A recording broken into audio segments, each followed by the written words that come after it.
But I think we made a mistake. And again, it's not us who made the mistake, it's not we sitting here today, but I think it's our responsibility to look at that mistake and at least try to understand what went wrong and try to solve it.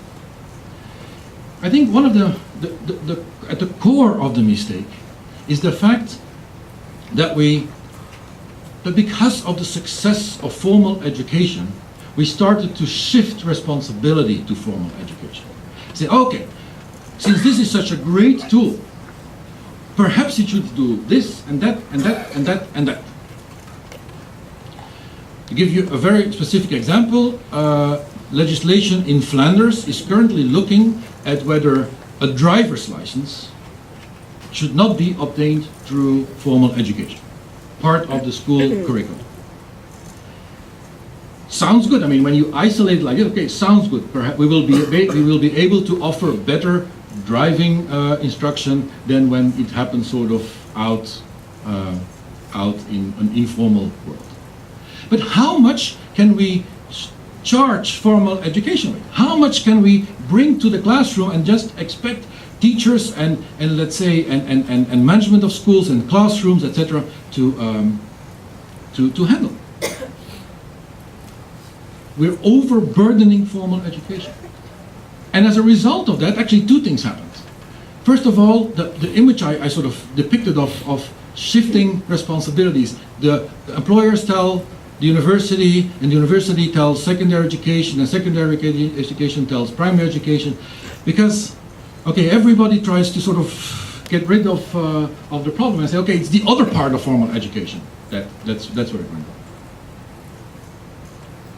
And we lost, and I think that's so important to understand that, we lost the traditional embeddedness of education in a society. Education became enclosed. And of course, when we think at open source and internet, etc., you start to see how ICT might become part of a solution to sort of opening up education again. So that's one of the ways that we are now trying to understand how ICT could help us to gain back some of the aspects of education, some of the crucial aspects of education that we have lost. And so I think beyond that, we will also need to really start investing again in informal and ubiquitous learning. Not just expect that it will happen, but we will need to sort of actively work towards that. What we propose is sort of an integrated approach. And actually what we say is we need to do three things.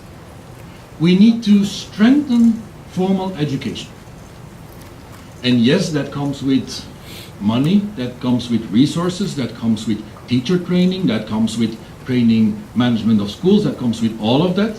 But it also comes, and I really want to stress that, with unburdening formal education, reducing what we expect from it, putting more emphasis on the essentials, but taking away some of the unrealistic expectations that we have towards formal education. And then I think we need to do two things.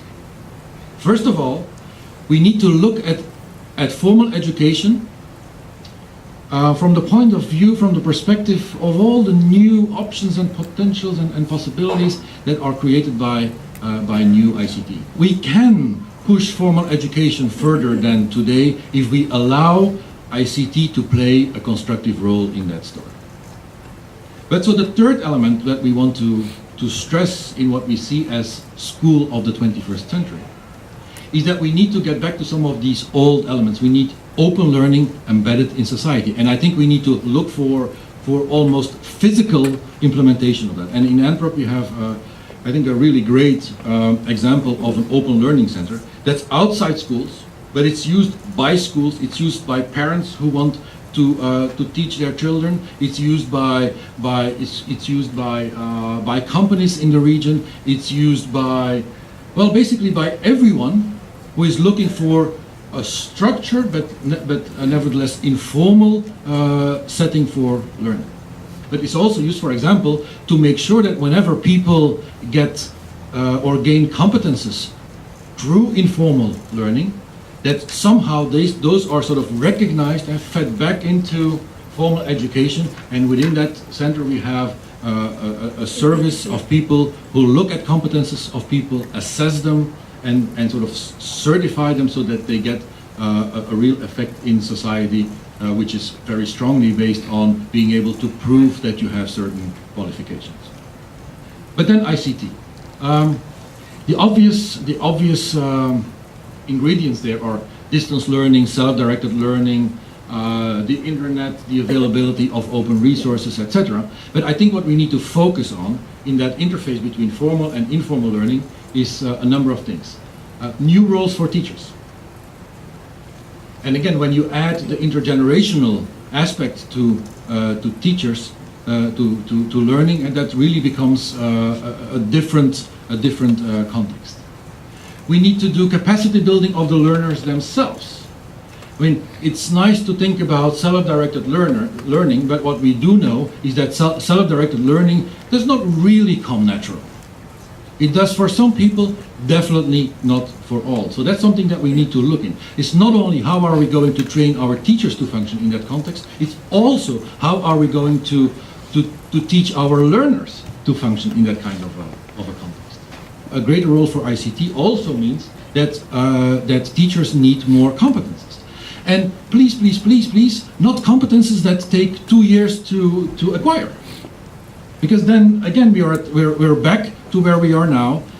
So we really need a use of ICT that's really natural and intuitive.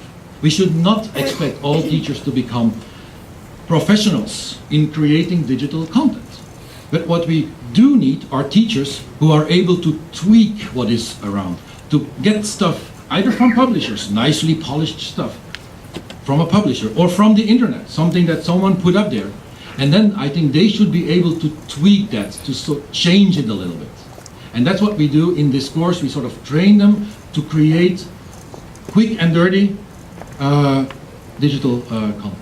I do want to stress we need a systems approach.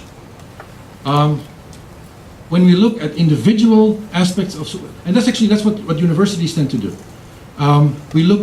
We identify part of a problem, study it, measure it, etc., come up with solutions, advise governments, advise school systems, and then we're a little bit surprised that, as I mentioned before, that the outcome doesn't match sort of all the efforts we put in. So I think what I've put here on the bottom of the slide is sort of the core of what I want to say there, is that the interaction among elements, among parts of a solution, is as important as the elements itself. And here I have a slide, I will not run you through it, of what I mean by such an integrated approach. This is a project we are setting up actually here with the government in Suriname about working with dropouts. But you see when you run through the slide that we involve primary teachers, we involve subject matter teachers, we involve training in using ICT, we involve training in STEM, we involve we involve teachers of primary education to professionalize them and to run them through sort of a modernized curriculum of secondary education, etc. And we invest not only in the teachers, we invest in the students, and we invest in the parents. Again, weakest group, a child of a dropout father or mother. Okay. So that's what I mean by an integrated approach. If you do something for the dropouts, then you can not only get that to work when you involve the whole system. So I think that's where we need to look for solutions. So to wrap it up, School of the 21st Century, I think we are looking for powerful and competent school focusing on essentials, unburdened by everything that all the other stakeholders are trying to sort of get them involved with. Open learning centers, outside schools, open to everyone, owned by the community, combined with subsidiarity. Those open learning centers sort of adapt. It's a formula, but it's like a gel. It adapts to the local needs. ICT, powerful ICT, capacity and competence building of all stakeholders, all the way from the governments, universities, teacher training colleges, all the way down to the students and pupils themselves. Subsidiarity for diversity, it comes with the capacity building. I mean, people need to be able to reach decisions, to make decisions, to analyze and come up with solutions without having to refer to someone else. If we want to slow down the doing, then please make someone else responsible. That's how you will slow it down, for sure. Create a structure where you are empowered to do it yourself. Subsidiarity, and then global connectivity. The problems we are looking at are not, well, they are local in their specificity, but they are global in their essence. And so for further discussion, questions, collaboration, here you have my email address, or come and see me and I will give you my business card. Thank you.